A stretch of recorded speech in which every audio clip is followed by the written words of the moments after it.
Today we are going to learning about the life process in living organism. It is the class 9 chapter number 15. हमारा first topic है transportation. Transportation का मतलब एक जगह से दूसरी जगह। अब ह्यूमन बॉडी में, प्लांट में फूड क्या होता है, ब्रेकडाउन होता है। ह्यूमन बॉडी में फूड का ब्रेकडाउन होकर ब्लड बन जाता है, खून बनता है और वो पूरे बॉडी में ट्रैवल करता है। तो ब्लड पूरे बॉडी में ट्रैवल करता है और बॉडी को एनर्जी देता है, एवरी ऑर्गन को।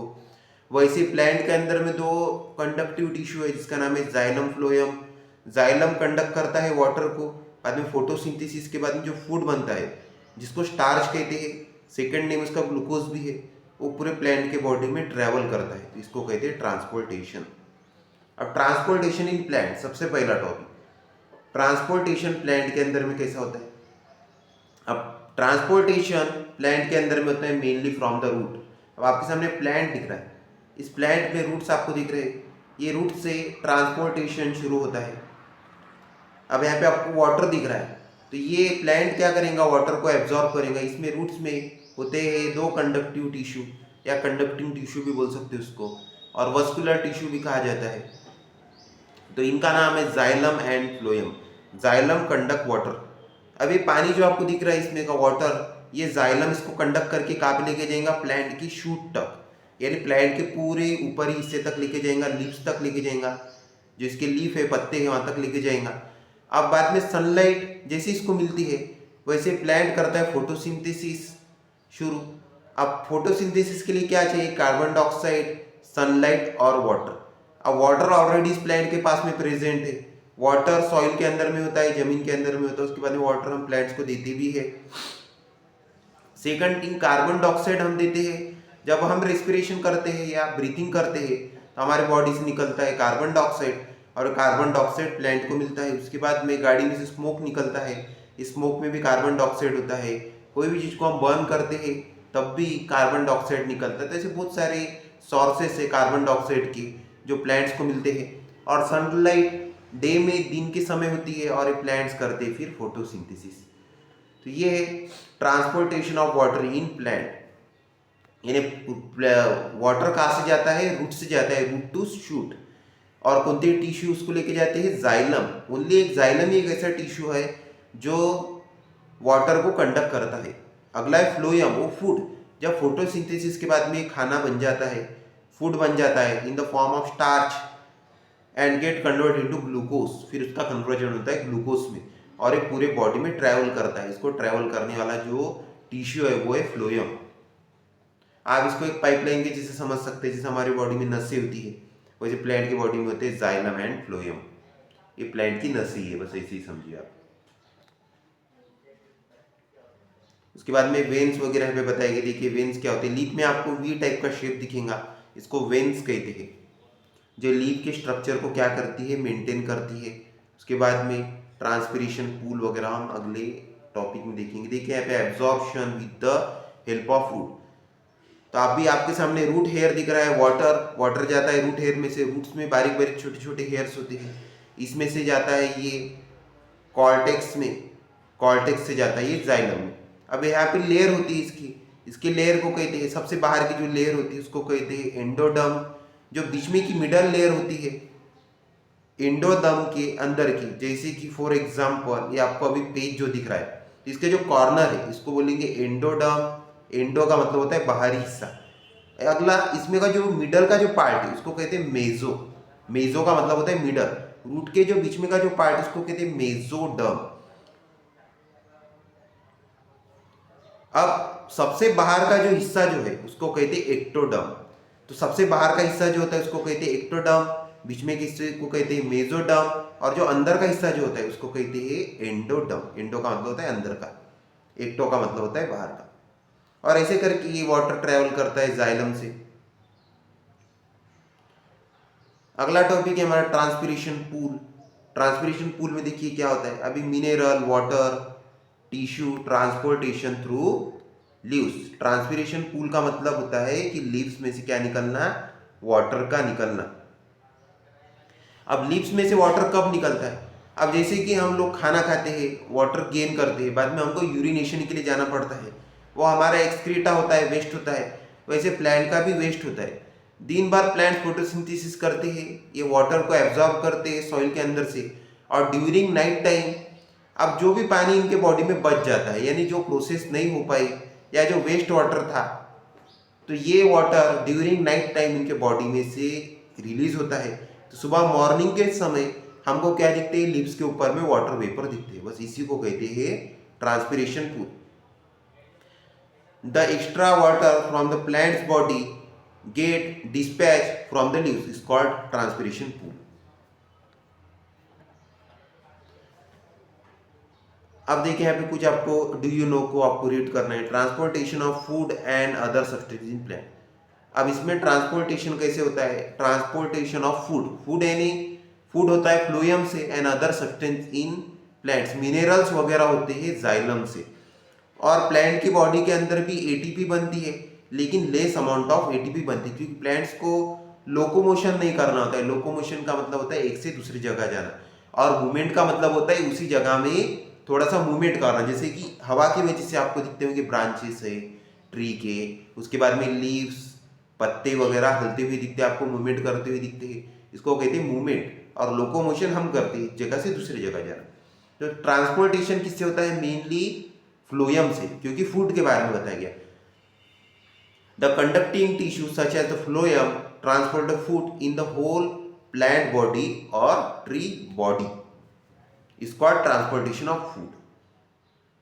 And the other substances such as the minerals goes with the help of the xylem, which is also conducting tissue and which conduct the water, and also mineral.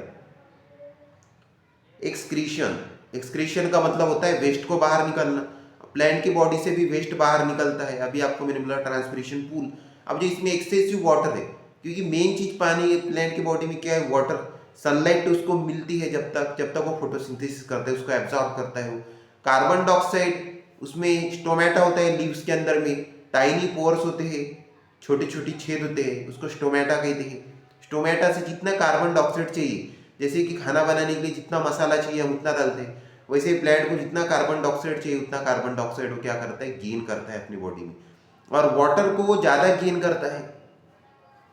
तो इसके लिए excessive क्या होता है, ज़्यादा उसमें क्या होता है, पानी होता है। अब ये पानी जो बच जाता है प्लांट की बॉडी में फोटोसिंथेसिस के बाद में, ये पानी ड्यूरिंग नाइट टाइम ये क्या होता है, रिलीज होता है फ्रॉम द लीव्स, इसको कहते हैं एक्सक्रीशन। सेकंड थिंग है, प्लांट के बॉडी से पल्प निकलता है। आपने व्हाइट कलर का फ्लूइड देखा होगा प्लांट की बॉडी से निकलता हुआ। उसके बाद में रेजिन्स होता है, येलो कलर का जो गम के जैसा पार्ट होता है, जो प्लांट की बॉडी से लिक्विड होता है, निकलता है प्लांट की बॉडी से, उसको रेजिन कहते हैं। तो इस तरीके से वेस्ट निकलता है प्लांट की बॉडी में से। ये निकलता है उसके स्टेम में से, ब्रांच में से भी निकलता है। अब नेक्स्ट है एक्सक्रीशन इन प्लांट्स। अभी मैंने एक्सक्रीशन आपको सेकंड, अभी एक चीज हमारी रहेगी। अब इसमें से लीव्स भी रिमूव होते हैं। अब ये जो लीव्स जो ड्राई हो जाते हैं, एकदम सूखे पत्ते हो जाते हैं, ऑटम सीजन होता है, गर्मी के पहले ये सीजन आता है ऑटम, जिसको पतझड़ी का सीजन भी कहते हैं हम लोग। तो ये पतझड़ी का सीजन, पतझड़ी यानी पत्तों का झड़ना। तो ये ऑटम सीजन में जो प्लांट के जो लीव्स होते हैं, पत्ते होते हैं, पूरी तरीके से झड़ जाते हैं और उसको न्यू लीव्स आते हैं, नए पत्ते आते हैं। अब जो पत्ते ड्राई हो जाते हैं, सूख जाते हैं, पूरे पत्ते झड़ जाते हैं। उसके बाद में जो पत्ते येलो कलर के हो जाते हैं, ये भी पत्ते क्या हो जाते हैं, रिलीज हो जाते हैं प्लांट की बॉडी से। तो ये भी उसका क्या है, वेस्ट ही है। अब एक रीजन पत्ते पीले के होते हैं, उनका मतलब येलो कलर के होता है। जब प्लांट के बॉडी में ज़्यादा वाटर ट्रेवल करता है, तो जिस लीव्स में वाटर एक्सेस हो जाता है, अभी मैंने बताया जिसमें पानी बहुत ज़्यादा स्टोर होके रहता है, जिस लीव्स में से जो ट्रांसपिरेशन पूल नहीं कर पाते ज़्यादा, यानी जिनके लीव्स में से पानी एक्सेसिव में पोर्शन, ज़्यादा पोर्शन में नहीं निकल पाता है, उसी में बच जाता है, तो ऐसे लीव्स का कलर हो जाता है येलो कलर हो जाता है। उसके बाद में नेक्स्ट थिंग, जिस प्लांट को ज़्यादा मतलब मात्रा में नाइट्रोजन नहीं मिल पाता, उसके भी लीव्स क्या होते हैं, येलो कलर के हो जाते हैं। ये उसके रीजन से लीव्स के येलो होने के। अब देखिए आपके सामने इमेजेस है, ये प्लांट का waste. Excretion in human beings. अब ह्यूमन बींग्स में भी क्या होता है, एक्सक्रीशन होता है एक। अब एक्सक्रीशन होता है यूरिनेशन, यूरिन का फॉर्मेशन होता है, इसको कहते हैं एक्सक्रीशन होता है ये।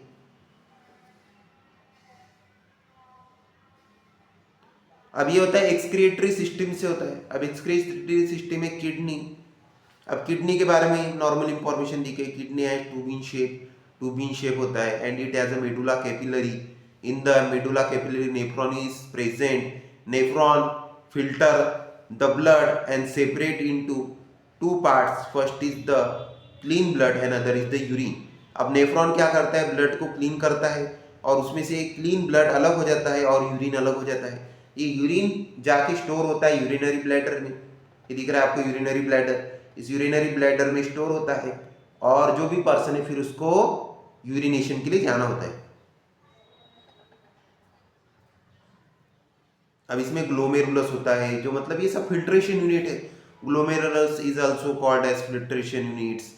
अब हमारे बॉडी में दो ब्लड है, एक होता है ऑक्सीजनेटेड ब्लड और एक होता है कार्बन डाइऑक्साइड वाला ब्लड। ऑक्सीजन वाला जो ब्लड होता है ये होता है इम्प्योर ब्लड। अब इस किडनी में जो ब्लड जाता है ये ऑक्सीजन वाला ब्लड होता है, ये हार्ट के पास से आता है। लंग से हार्ट के पास में आता है, हार्ट से आता है ये किडनी के पास में ऑक्सीजन लेके। ऑक्सीजन वाला ब्लड होता है इम्प्योर, गंदा ब्लड होता है। बाद में किडनी इस ब्लड में कार्बन डाइऑक्साइड को ऐड करती है, इसको फिल्टर करती है, इसमें से यूरिन यानी यूरिनेशन वाटर रिमूव हो जाता है और कार्बन ऐड करके इसको क्लीन ब्लड बनाया जाता है, जिसको कहते हैं डीऑक्सीनेटेड ब्लड, कार्बन डाइऑक्साइड वाला ब्लड। और ये ब्लड वापस में जाता है हार्ट के पास में, हार्ट से ये ब्लड जाता है लंग्स के पास में।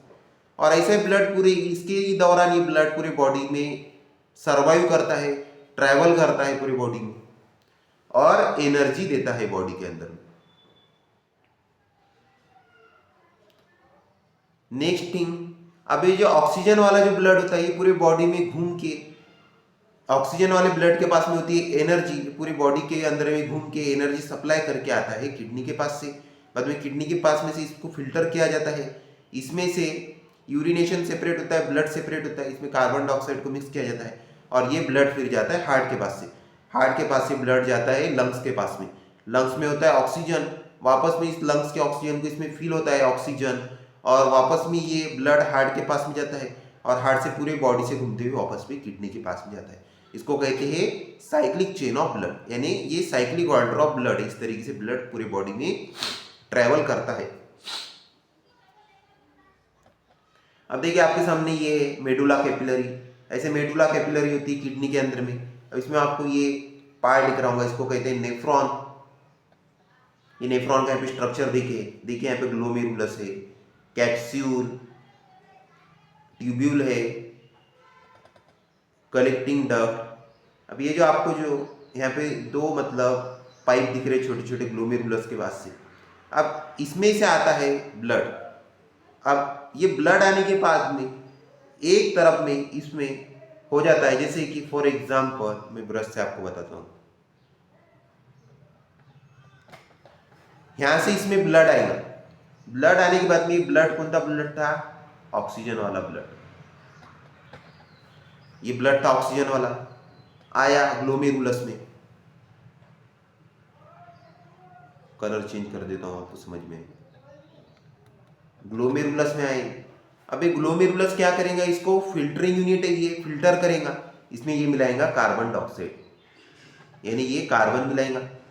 अब इसमें का जो भी यूरिनेशन का जो पार्ट है, यानी जो अनफिल्टर ब्लड था इसमें से यूरिनेशन सेपरेट होता है, इसमें का यूरिन जाता है किसमें, ये ट्यूब्यूल में,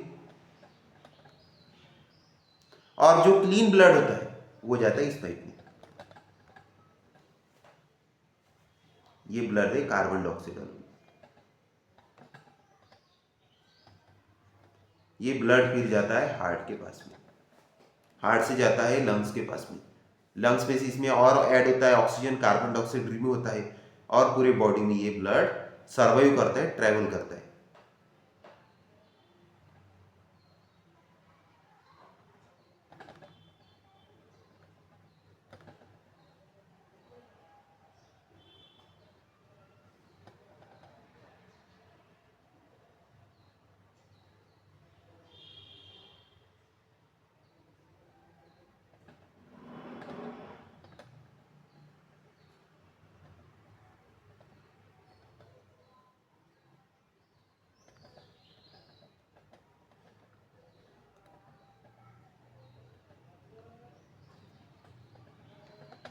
अब हम बढ़ेंगे हमारे नेक्स्ट टॉपिक की तरफ में। अब डायलिसिस।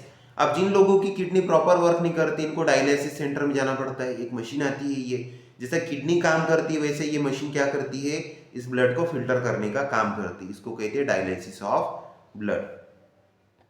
देखिए यहाँ पे आपको दिख रहा होगा, एक जो पाइप कनेक्ट है वो है आर्टरी से, एक पाइप किससे कनेक्ट है, वेन से। अब वेन से जो ब्लड जाएगा ये कौन सा होगा, कार्बन डाइऑक्साइड, और आर्टरी से जो जाएगा वो कौन सा होगा, ऑक्सीजन। अब ऑक्सीजन वाला ब्लड आपको इसके पहले बताया मैंने, ऑक्सीजन वाला ब्लड क्या होता है, इम्प्योर होता है। ये ब्लड जाएगा किसमें, डायलिसिस मशीन में। डायलिसिस मशीन में फिल्टर होगा, फिल्टर होकर इसमें से यूरिन पास हो गया, देखिए यहाँ पे यूज डायलिसिस यूरिन निकल गया, और ये क्लीन होकर इसमें होता है कार्बन का ऐड, कार्बन ऐड होकर ये वापस में ब्लड किसमें जाता है, वेन्स के अंदर में। इस तरीके से प्रोसेस होता है, इसको कहते हैं डायलिसिस। अब देखिए कोऑर्डिनेशन, कोऑर्डिनेशन का मतलब होता है जागरूकता। अब जैसे कि आप बैठे हुए हैं कहीं पे और आपको एक चींटी आके काटती है, मुंगी ने अगर आपको काटा तो डायरेक्ट आपको कोऑर्डिनेशन होता है, आपको पता चल जाता है कि चींटी ने आपको काटा हुआ है। वैसे अगर आप कभी किसी फॉरेस्ट में ऐसे ही गए घूमने के लिए, या रोड से आप जा रहे हैं, वहाँ पे जंगल है और वहाँ पे आपको टाइगर अगर दिख जाता है, तो आप क्या हो जाते हैं, जागरूक हो जाते हैं उससे। अगर आप बाइक पे जा रहे हैं तो आपकी स्पीड बढ़ जाती है बाइक की। तो इसको कहते हैं कोऑर्डिनेशन। कोई भी चीज को देख के चौकन्ना होना, इसको कहते हैं कोऑर्डिनेशन। अगला है coordination in plant. Coordination plant के अंदर में भी होता है। देखिए अब यहाँ पे पोलन ट्यूब के बारे में बताया गया, pollen tube, pollen grain, ovule, ovary. अब ये फ्लावर का पार्ट है, आपको क्लास 10 में। मैं टाइम वेस्ट ना करते हुए आपको प्लांट्स के मतलब फ्लावर्स के बारे में भी नहीं बताऊंगा, देखिए वो क्लास 10 के चैप्टर्स में। अब यहाँ पे आपको एक प्लांट दिख रहा है, ये हॉरिजॉन्टल मूवमेंट में यानी झुका हुआ है। अब देखिए इसका लेकिन प्लांट काफी ग्रोथ हो रहा है सन के तरफ में। अभी जो प्लांट है ये इसको चाहिए, ये करता है फोटोसिंथेसिस, तो ये ग्रोथ होगा किसके पास में, सन के तरफ में। जहाँ से इसको लाइट मिलेंगे वहां पे जाएगा, तो इसको कहते हैं फोटोट्रॉपिक मूवमेंट, यानी लाइट के तरफ में मूवमेंट, इसको कहते हैं फोटोट्रॉपिक मूवमेंट। टेंड्रिल्स वगैरह ये रिस्पॉन्स आपको बताया, टेंड्रिल्स यानी जो वेल वगैरह होती है ना, उसको टेंड्रिल्स कहा जाता है। टेंड्रिल्स का मतलब ब्रांचेस भी होती है, छोटी छोटी इसमें होती है। तो इसकी ये थी हमारी पहली फोटोट्रॉपिक मूवमेंट। अब नेक्स्ट है इसी में हाइड्रोट्रॉपिक मूवमेंट। अब देखिए जो रूट्स है वो कहाँ पे ग्रोथ होते हैं, जहाँ पे उनको वाटर मिलता है।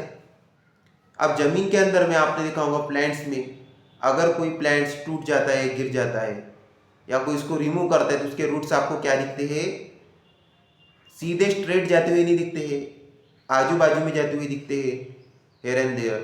तो इसका रीजन ये है कि उसको जिस जिस जगह पे पानी मिलेगा रूट्स को, वो वहाँ पे ग्रोथ होगा। और प्लांट का जो ऊपर का जो शूट का सिस्टम है, वो जहाँ पे उसको सनलाइट मिलेंगी अच्छे से, लाइट जिस जगह पे सबसे ज्यादा उसको मिलेगी उस जगह पे उसकी ग्रोथ होगी। इसके लिए आपको प्लांट्स, सभी ट्रीज आपको एकदम स्ट्रेट दिखते हैं क्या, नहीं दिखते, आपको थोड़े से स्लैंट दिखते हैं।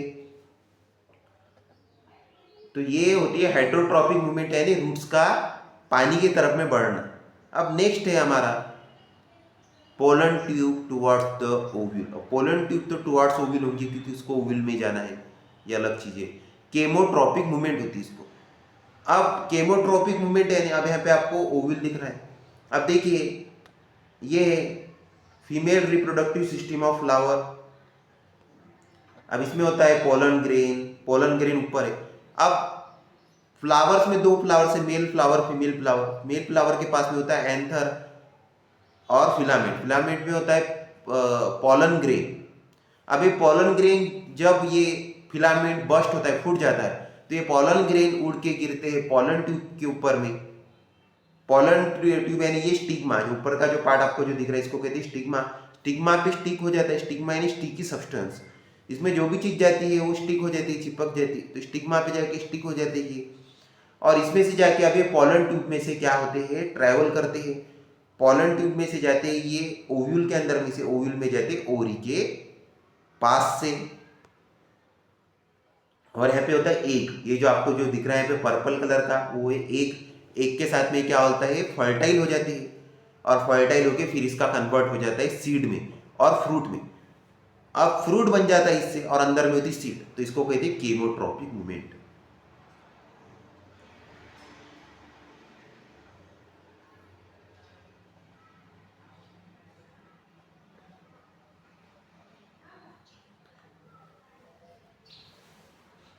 अगला है ग्रोथ रिलीवेंट मूवमेंट। अब इसकी जो ग्रोथ होती है, एक टिश्यू है जिसका नाम है मेरिस्टेमेटिक टिश्यू। ये मेरिस्टेमेटिक टिश्यू क्या करता है, प्लांट की ग्रोथ को बढ़ाता है। अभी डू यू नो आपको रीड करना है। देखिए यहाँ पे कुछ प्लांट्स का है, touch me not, Venus fly trap, lotus, balsam. तो ये टच मी नॉट सेंसर वाला प्लांट होता है, इसको जैसे टच करते हैं आप वैसे श्रिंक हो जाता है। इसके पत्ते कुछ ऐसे थे और आपने जैसे उसको टच किया वैसे ये क्या हो गया, ऐसे श्रिंक हो जाते, पास में आ जाते, जिससे हमारे बॉडी में करंट लगता है हमको और हम जोर से दूर हो जाते हैं, यानी हम दचक जाते हैं सीधी लैंग्वेज में। वेनस फ्लाई ट्रैप ये कीड़ों को खाता है, इसमें जैसे कीड़ा जाता है, इसके छोटी छोटी इसमें हेयर लाइक स्ट्रक्चर होता है इसका अंदर में माउथ में। तो जैसे ही कीड़ा उस हेयर को टच करता है वैसे ये अपना माउथ को, जैसे ये वेनस फ्लाई ट्रैप है तो अपने माउथ पे बंद कर देता है। Lotus during the day time ये ग्रो हो जाता है, खुल जाता है, और ड्यूरिंग नाइट टाइम फोटोसिंथेसिस नहीं कर पाता तो क्लोज हो जाता है। और बैल्सम ये भी प्लांट ही है, ये फ्लावर।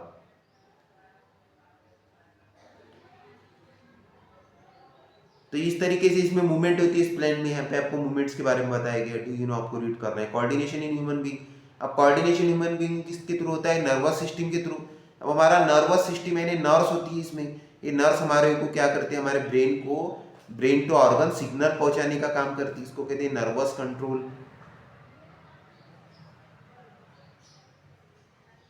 अब ये नर्वस कंट्रोल में हमारे बॉडी में होते हैं न्यूरॉन, बहुत सारे, जैसे हमारे बॉडी में नस है, आर्टरी है, वेन है, वैसे न्यूरॉन भी है। तो ये न्यूरॉन एक चेन में है, तो इसको कहते हैं नर्व्स या न्यूरॉन्स भी बोल सकते हैं आप उसको। देखिए न्यूरॉन का स्ट्रक्चर, इसमें इसका स्ट्रक्चर में आपको ये लेबलिंग देखनी है। मेन ये क्या करता है, इसमें इलेक्ट्रिकल इंपल्सेस यानी सिग्नल को ट्रैवल करता है एक पार्ट से दूसरे तरफ में। जैसे कि आपको ये दिख रहा है एक्सॉन टर्मिनल से सिग्नल जाएगा कहाँ पे, न्यूक्लियस से ऊपर होता हुआ जाएगा डेंड्राइट के पास से। अब यहाँ पे अगला और लक्के होगा नर्व सेल, ऐसे एक से एक मतलब जोड़ी लक्के होते हैं, जैसे एक आपको दिख रहा है, ऐसे पेयर्स में होते हैं, जैसा एक दिखा इसके ऊपर में और एक सेम ही ऐसी कॉपी होंगी, इसके ऊपर में और सेम कॉपी होंगी। तो ये कुछ ऐसे जोड़ी में पूरे लक्के होते हैं, एक के ऊपर में एक, और इलेक्ट्रिक सिग्नल को ये क्या करते हैं, ट्रैवल करते हैं, उसको इलेक्ट्रिकल इंपल्सेस कहते हैं। ये था नर्व सेल।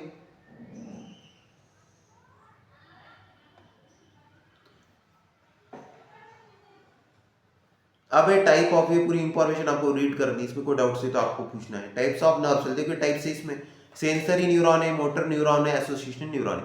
सेंसरी न्यूरॉन क्या काम करता है, neuron conduct impulses from sensory organ to the brain. Sensory organ से यानी ऑर्गन से ब्रेन तक क्या स्पाइनल कॉर्ड तक इंफॉर्मेशन पहुंचाने का काम किसका है, सेंसरी न्यूरॉन का।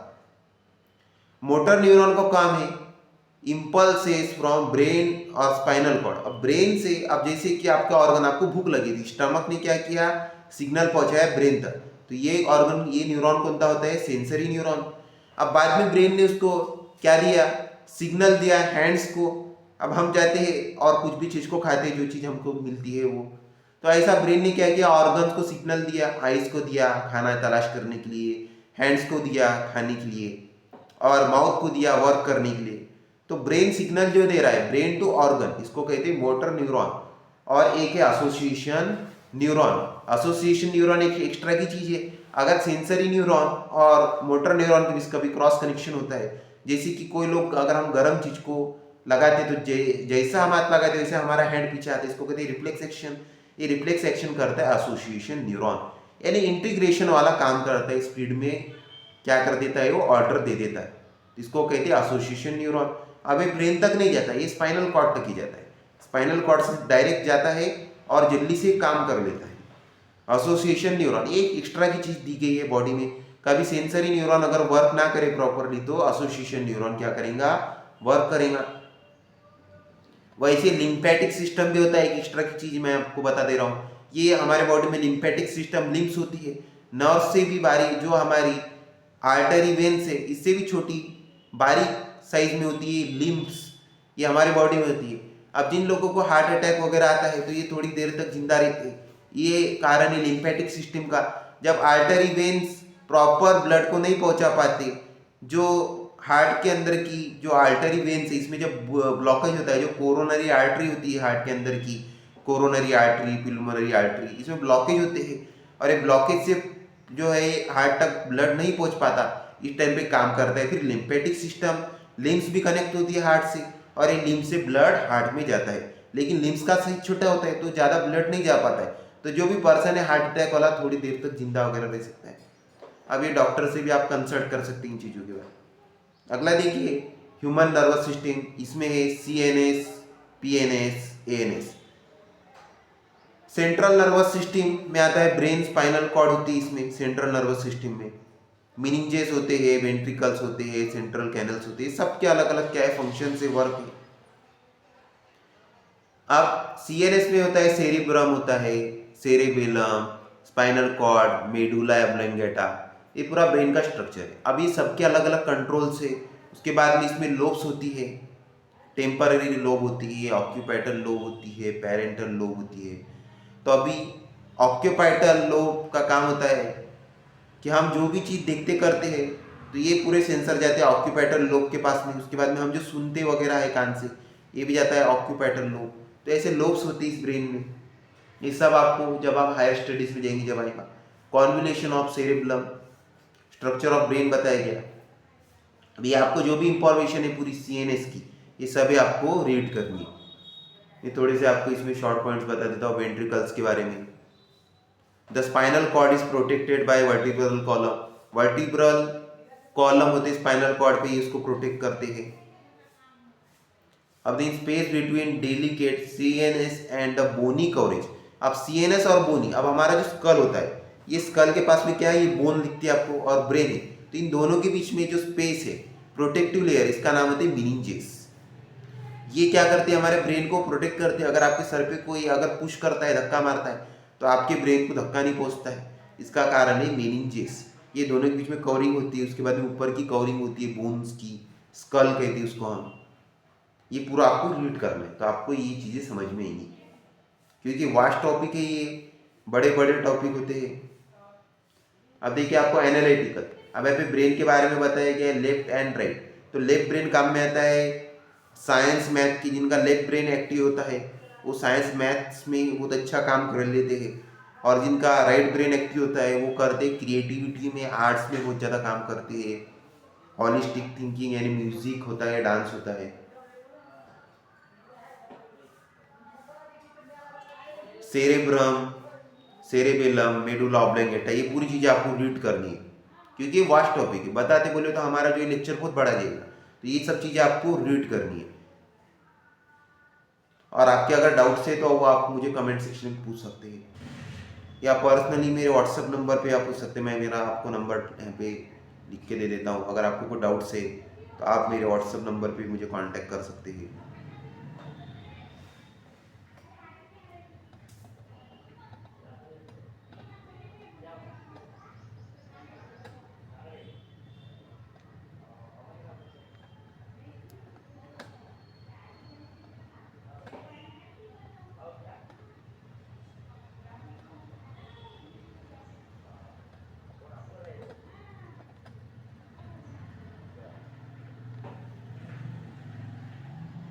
ये मेरा व्हाट्सअप नंबर है, शायद से दिख रहा नहीं हुआ क्लियर, लेकिन आपको टाइप करना है 9803152786।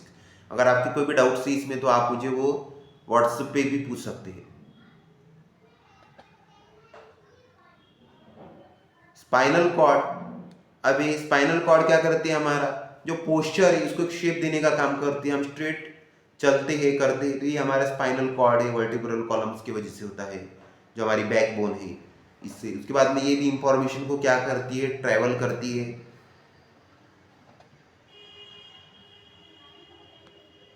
अब यहाँ पे आपको फंक्शन देखिए, ये बहुत मेन चार्ट है आपके लिए, इसको आपको अच्छे से रीड करना है, और ये चीज़ आपको पेपर में पूछी जाती है। मेन है फंक्शन, कोणत्या ऑर्गन का क्या फंक्शन है, वो आपको सबसे मेन होता है फंक्शन।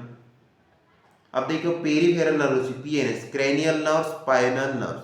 देखते nerves originate from the brain are called, जो ब्रेन के पास से जो नर्व्स निकलती है, ओरिजिनेट का मतलब निकलना यानी शुरुआत होना उसकी, उसको कहते हैं cranial nerves, associate with various in the head, thorax, abdomen. तो क्रैनियल नर्व्स कहाँ पे होती है, हेड, हमारा पूरा सर में पूरी फैली हुई थी ब्रेन के पास में जो भी पार्ट है, हेड। अब स्किन में, और ये होती है थोरैक्स। थोरैक्स का मतलब ये जो होता है नेक का जो पार्ट होता है इसको कहते हैं थोरैक्स। एब्डोमेन यानी स्टमक का, लंग्स का, हार्ट का पूरा पार्ट, यानी हमारी हाफ बॉडी पूरी। अब स्पाइनल, स्पाइनल होती है, ओरिजिनेट होती है स्पाइनल कॉर्ड से निकलती है, ये cord spinal nerves. They are associated with arms, हमारे हाथ में पूरी लगी हुई होती है नर्व्स, पूरे हाथ में फैली हुई होती है, लेग्स में होती है, स्किन में होती है, और सम अदर पार्ट जो बची हुई है।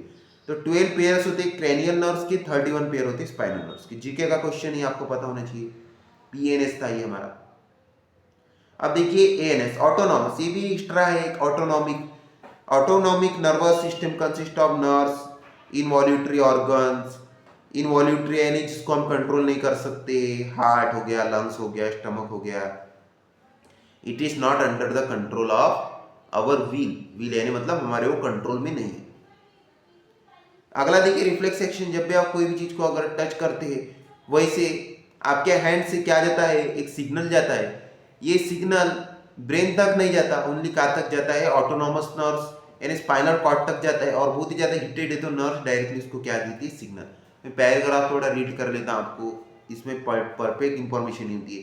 An immediate and involuntary response, immediate यानी लगातार मतलब जब के तब का response. Give a stimulus, stimulus का मतलब होता है बॉडी की मूवमेंट, हमारी बॉडी जो परफॉर्म करती है इसको कहते हैं stimulus. From the environment is called reflex action. और सेकंड थिंग डर, एक उससे लगने वाला सेंसर, ये हमारे आइस से भी होता है। जैसे गर्म चीज आपको कोई दिखती है और उसको टच करते हैं आप तो जल्दी से आपका हैंड पीछे हो जाता है, तो आइस भी क्या करती है, सिग्नल देने का काम करती थी। Sometimes we react to an incident, कुछ कभी कभी क्या होता है, छोटा सा इंसिडेंट होता है, विदाउट एनी थिंकिंग, बिना सोचे समझे, ऑन अवर पार्ट और कंट्रोल ओवर द रिएक्शन। कभी हम किसी चीज को, जैसे कि यूटेंसिल से, जैसे कि गरम कोई खाने का बर्तन है, उसको हम क्या करते हैं, हमको पता नहीं होता है गरम है करके हम उसको टच कर देते हैं। This is a response given to the certain stimulus. Stimulus का मतलब होता है मूवमेंट, और डर भी होता है बॉडी के अंदर का। From the surrounding, in situation proper control and coordination is achieved. Brain के पास से क्या होता है, कोऑर्डिनेशन मिलता है, even without without intervention of the brain, यानी ब्रेन का इसमें कोई मतलब पार्ट नहीं है, ये सिग्नल ब्रेन तक जाना चाहिए ऐसा कोई पार्ट नहीं है। तो ये क्या करते हैं, हमारे जो मसल्स है डायरेक्टली क्या करते हैं, इसको ऑर्डर देते हैं, तो इसी को कहते हैं autonomic nervous system, ANS. I hope आपको समझ में आएगा। अब इसको डेफिनेशन में शॉर्टली मैं आपको ओरली बोलता हूँ, आप इसको लिख भी सकते हैं। Our muscles has autonomic nervous systems, they can able to give the order in absorbing the heat from the skin and the reflex action, ये लिख सकते हैं।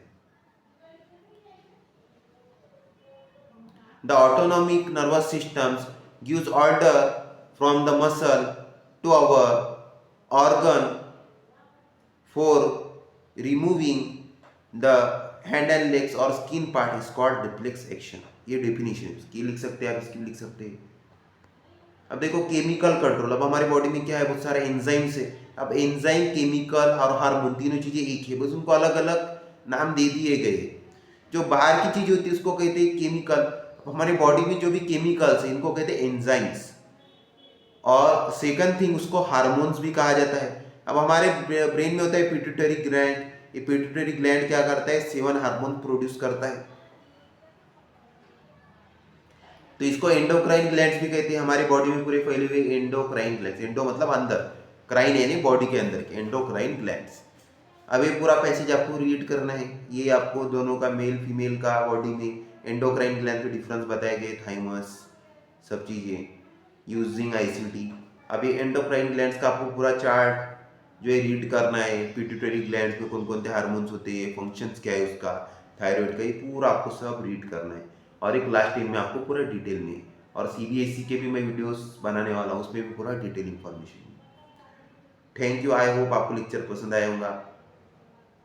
अब आपको आपके फ्रेंड्स को ये वीडियो शेयर करना है, उनको सब्सक्राइब करने के लिए रिक्वेस्ट करना है, क्योंकि जो भी वीडियो बनाने वाला है उसका कॉन्फिडेंस कब बनेगा, अगर सब्सक्राइबर्स अगर बढ़ेंगे तो उसका भी कॉन्फिडेंस क्या होता है, बढ़ता है। तो आपको वीडियो को लाइक करना है, शेयर करना है और आपके फ्रेंड्स को भी क्या करना है, आपको सजेस्ट करना है सब्सक्राइब करने के लिए, और आपको भी चैनल को सब्सक्राइब करना है। इसके बाद में नेक्स्ट लेक्चर में मैं आपके लिए बनाऊंगा चैप्टर नंबर 16। ये भी बहुत ज़्यादा इंटरेस्टिंग चैप्टर है, heredity and variation. Thank you for your patience and watching the video.